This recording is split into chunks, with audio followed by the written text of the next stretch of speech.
El metal retorcido aún humeaba cuando Gabriel abrió los ojos. No debería estar vivo. El autobús se había precipitado al valle, 40 metros de caída libre. Oyó los gritos, sintió el impacto, y luego, nada. Solo el pesado silencio de la Serra Gaúcha y el olor a hierro en el aire. 3 semanas en el hospital. Traumatismo craneoencefálico grave, fractura de costillas y laceración del vaso. Los médicos hablaron de un milagro. Su esposa, Elena, falleció en el impacto. Sus hijos, Miguel y Laura, no sobrevivieron las primeras horas. Gabriel sobrevivió solo. Pero el hombre que salió de aquel hospital no era Gabriel. La primera señal llegó en el desayuno. Tomó la taza con la mano izquierda. Gabriel siempre había sido diestro. Luego, rechazó el azúcar.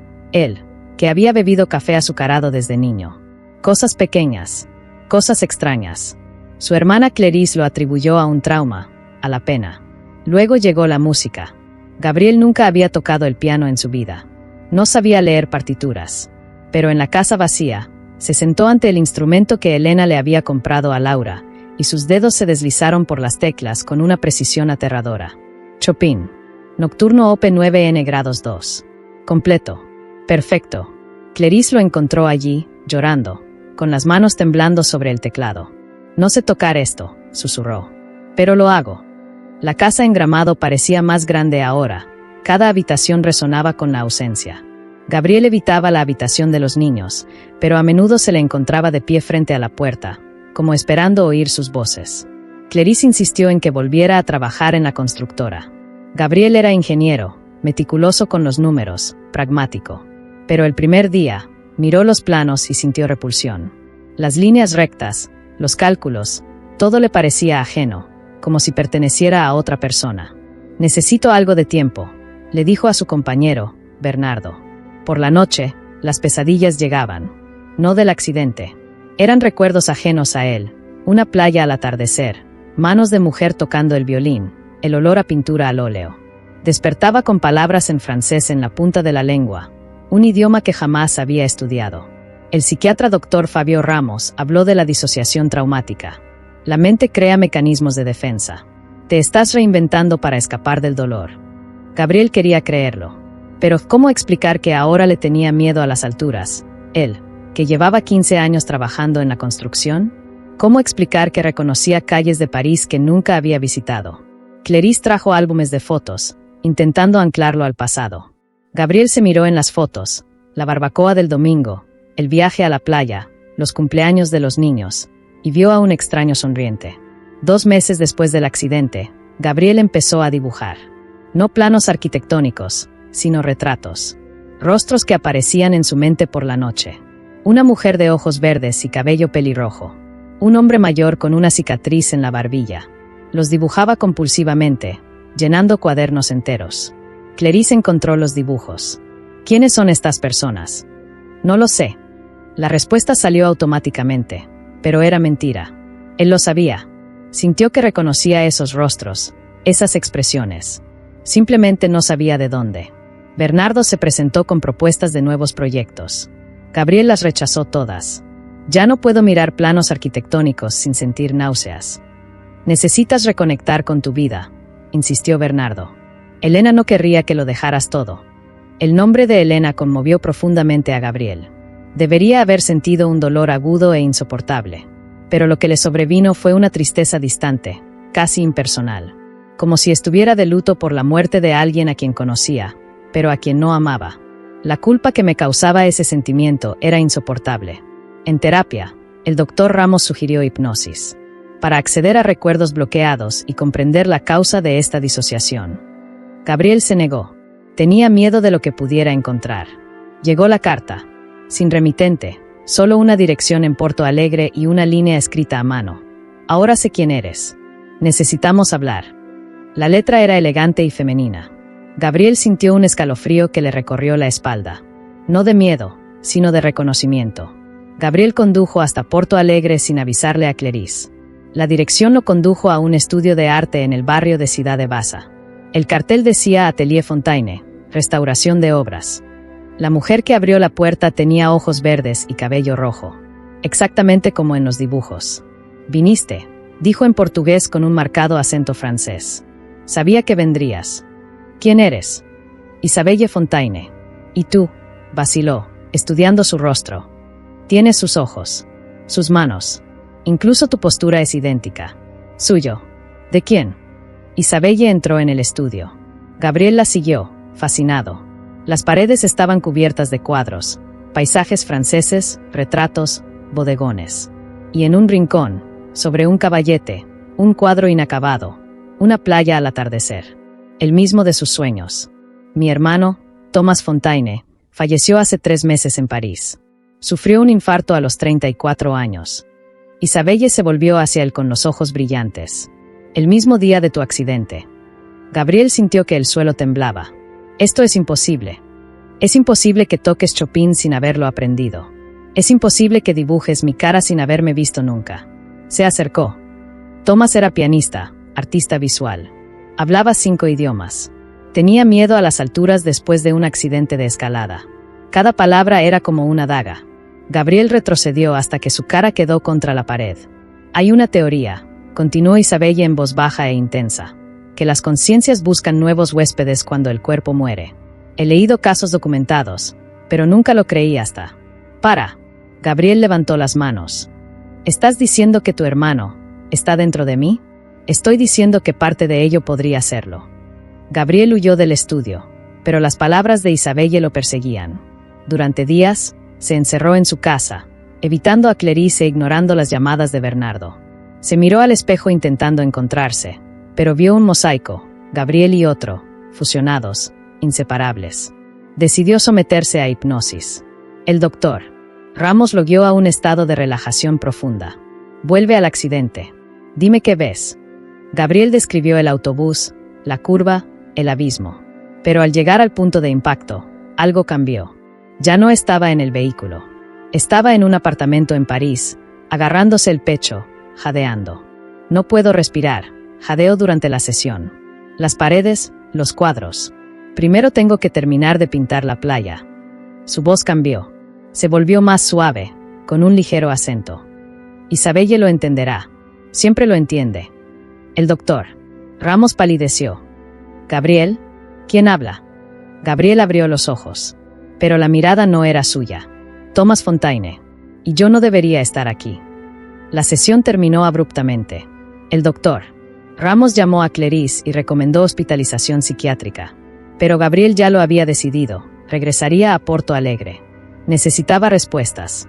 Isabelle lo saludó como si lo hubiera esperado. Te acordaste, ¿verdad? Recordé cosas que no son mías. Sentí tu muerte, Thomas. Sentí mi propia muerte. Gabriel se llevó la mano a las sienes. ¿Cómo es posible? El cerebro humano es eléctrico, químico. La conciencia es energía. Quizás, en el momento de la muerte de Thomas y su traumatismo craneal, algo migró. Isabelle mostró archivos en su portátil. Hay estudios sobre la conciencia cuántica, campos morfogenéticos. Nada concluyente, pero... Esto es una locura. Sí, pero sabes que es verdad. Gabriel quiso negarlo, pero cuando Isabelle le tocó la mano, sintió una calidez familiar, un reconocimiento que trascendía la lógica. Conocía ese toque. Thomas lo conocía. Clarice se enteró de las visitas a Isabelle. Siguió a Gabriel hasta Porto Alegre y lo confrontó en la puerta de su estudio. ¿Quién es esta mujer? ¿Tienes una aventura? No es eso en absoluto. ¿Y qué pasa? Apenas me hablas, te niegas a ayudarme y ahora pasas días enteros aquí. La voz de Clarice se quebró. Perdiste a tu familia, Gabriel. Yo perdí a mi cuñado, a mis sobrinos. Pero actúas como si nada de eso importara ya. Las palabras le hirieron profundamente porque eran ciertas. Gabriel sintió el dolor de la pérdida, pero era distante, filtrado, como si presenciara el dolor de otra persona. Ya no sé quién soy, admitió. Cada día me despierto más lejos del hombre que solía ser. Tengo recuerdos que no viví, habilidades que no aprendí. Y cuando miro nuestra vida juntos, no me reconozco en esos recuerdos. Clarice retrocedió un paso, horrorizada. ¿Qué te hizo el accidente? No sé si fue solo el accidente. Le contó todo. Isabelle, Thomas, la hipnosis. Clarice escuchaba en un silencio cada vez mayor, abriendo mucho los ojos con cada revelación. Cuando terminó, estaba pálida. Necesitas ayuda psiquiátrica. Ayuda de verdad. No de ese charlatán que alimenta tus delirios. ¿Y si no es una ilusión? Así que te has vuelto loca. Clarice agarró su bolso. Y no puedo ayudar a un hombre que no quiere ser salvado. Ella se fue. Gabriel se quedó allí, en la acera, sintiendo el peso de la decisión que había tomado. Buscar la verdad o preservar lo que le quedaba de vida. Él eligió la verdad. Gabriel se mudó temporalmente a Porto Alegre, alquilando un pequeño apartamento cerca de su estudio. Isabelle se convirtió en su puente entre ambas existencias. Le mostraba fotos de Thomas, le contaba historias, le ponía música que le encantaba. Cada detalle le resultaba inquietantemente familiar. Thomas estaba pintando una serie sobre nuevos comienzos antes de morir, explicó Isabelle, mostrando lienzos inacabados. Personas que lo perdieron todo y renacieron. Gabriel tomó conscientemente un pincel por primera vez. El movimiento fue natural, instintivo. Completó una de las pinturas de Thomas, un pájaro que emerge de las cenizas. Perfecto, murmuró Isabelle. Justo como lo haría él. Pero Gabriel no solo quería reproducir a Thomas. Empezó a pintar sus propias visiones. El accidente, Elena, los niños. El dolor que sentía, lejano pero real. Los lienzos se fusionaron. La técnica de Thomas, las emociones de Gabriel. Ya no eres él, dijo Isabelle una noche. Pero tampoco eres quien eras. Entonces, ¿quién soy yo? Alguien nuevo. Alguien que necesita decidir qué tipo de vida quiere vivir. La pregunta resonó. Gabriel pensó en Clarice, en Bernardo, en Gramado. Pensó en la vida que había construido como ingeniero, esposo, padre. Todo parecía lejano, como escenas de una película que había visto hacía mucho tiempo. Pero tampoco podía abrazar plenamente la vida de Thomas. Los recuerdos eran fragmentados, incompletos. Era un huésped en dos vidas, dueño de ninguna. El doctor Ramos llamó, ofreciendo un nuevo enfoque, la terapia de integración. Si hay dos conciencias, necesitamos fusionarlas en una nueva identidad. Ni Gabriel puro, ni Tomás. Algo emergente. Gabriel estuvo de acuerdo. Era hora de dejar de huir y empezar a construir. La terapia fue brutal. El doctor Ramos utilizó técnicas de EMDR, hipnosis profunda y exposición controlada. Gabriel revivió el accidente repetidamente, pero también accedió a los últimos momentos de Thomas, el dolor en el pecho, el miedo, el último pensamiento. No terminé el cuadro. Durante las sesiones, dos narrativas comenzaron a converger. Gabriel aceptó que una parte de Thomas seguía viva en él, pero también reconoció que Gabriel Ferreira no murió en ese valle. Se transformó, pero estaba presente. Isabelle trajo el último cuadro inacabado de Thomas. Quería que se exhibiera en una galería de París. Su testamento especificaba que yo debía terminarlo si él no podía. Pero nunca tuve su talento. Gabriel miró la pantalla.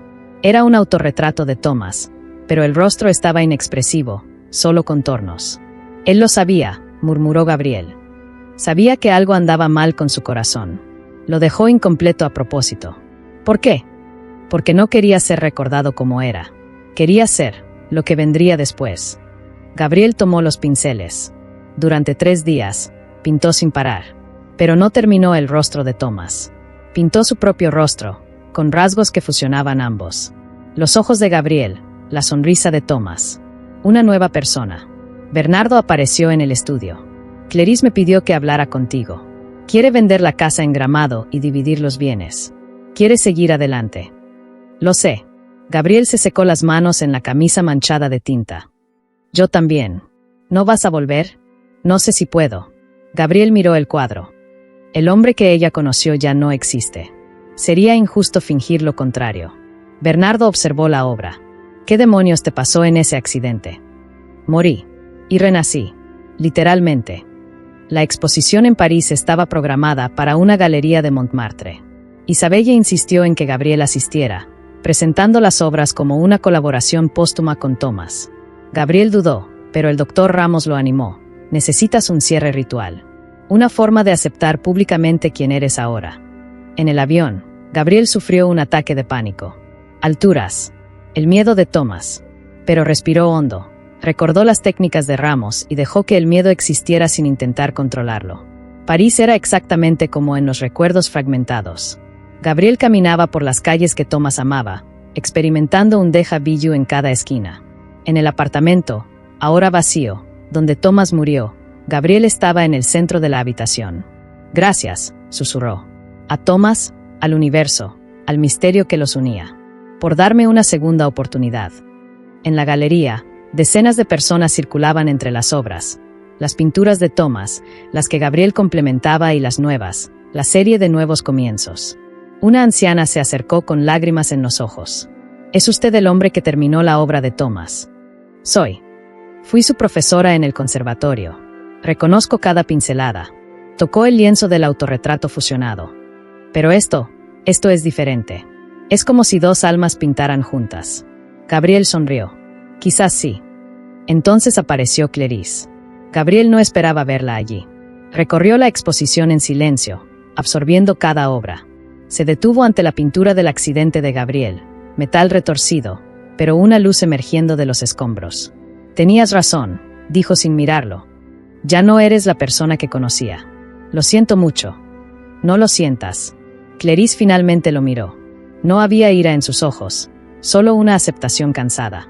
Vine aquí esperando entender. Creí que vería locura. Pero esto, señaló las pantallas, esto es real. Has cambiado de verdad. No solo por el trauma. Eres una persona diferente. Soy una persona nueva, corrigió Gabriel. Hecho de fragmentos de lo que era y algo que gané. ¿Estás feliz? La pregunta lo tomó por sorpresa. Gabriel pensó, ¿era feliz? ¿O simplemente estaba menos perdido? Estoy aprendiendo a hacerlo, respondió con sinceridad. Clarice asintió.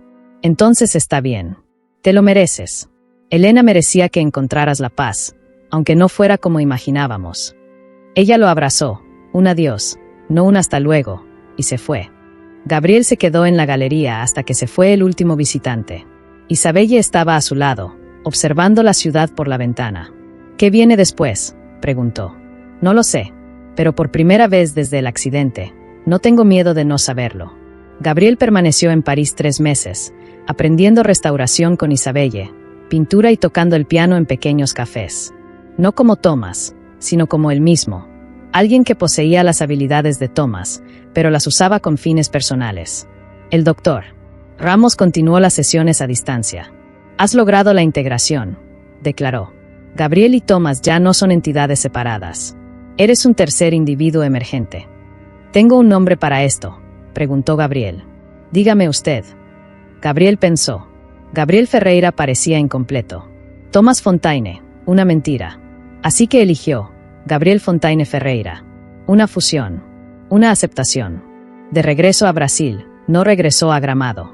Abrió un pequeño estudio en Porto Alegre, donde impartió clases de arte y, ocasionalmente, asesoró proyectos arquitectónicos. Descubrió que podía volver a mirar planos, siempre y cuando los transformara en algo bello, no solo funcional. Clarice rehizo su vida. Mantuvieron un contacto cordial y se reunían en fechas importantes. Nunca comprendió del todo lo sucedido, pero aprendió a aceptar el misterio. Bernardo le ofreció a Gabriel colaborar en nuevos proyectos, esta vez centrados en la arquitectura sostenible y artística. Gabriel aceptó, bajo sus propios términos. Los recuerdos de Elena, Miguel y Laura persistían, pero el dolor agudo se había transformado en una dulce melancolía. Los amaba, ambas versiones de sí mismo los amaban, pero había aprendido que honrar a los muertos no significaba morir con ellos. 5 años después, Gabriel regresó al lugar del accidente.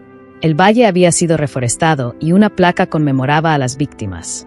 Permaneció allí, sintiendo el frío viento de la montaña, contemplando el abismo que debería haber sido su fin. Una niña corría por el sendero, persiguiendo mariposas. Su madre, una mujer de ojos bondadosos, le sonrió a Gabriel al pasar. Es un bonito lugar para visitar, comentó. Para empezar de nuevo, corrigió Gabriel. Había pintado un último lienzo antes de partir. 2 figuras fundiéndose en una sola silueta contra el sol poniente. No lo firmó ni como Gabriel ni como Thomas. Simplemente escribió, el superviviente. Porque eso era él. No a pesar de las muertes, sino gracias a ellas. Gabriel descendió del valle con paso firme, sin miedo a las alturas, sin miedo al futuro. 2 vidas habían convergido en ese metal retorcido. Una nueva persona había emergido de las cenizas. Y esa persona finalmente estaba viva. Esta historia nos hace preguntarnos, ¿quiénes somos realmente cuando todo lo que nos define desaparece? Gabriel perdió a su familia, su identidad, su propia mente, y encontró algo imposible al otro lado de la tragedia. ¿Crees que la conciencia puede trascender la muerte? ¿Que somos más que recuerdos y cuerpos? ¿O era solo una mente rota buscando significado en el caos? Comparte tu perspectiva. ¿Elegirías la verdad imposible o la tranquilidad reconfortante? Si una parte de otra persona viviera en ti, ¿buscarías comprenderla o huirías? Esta es una historia sobre la muerte y el renacimiento, sobre perderlo todo y ganar algo inesperado, sobre la valentía de aceptar que podemos convertirnos en alguien completamente diferente, y que quizás esto no sea una maldición, sino un don. Deja tu comentario. ¿Qué harías en el lugar de Gabriel? ¿Fue la transformación una bendición o una condena?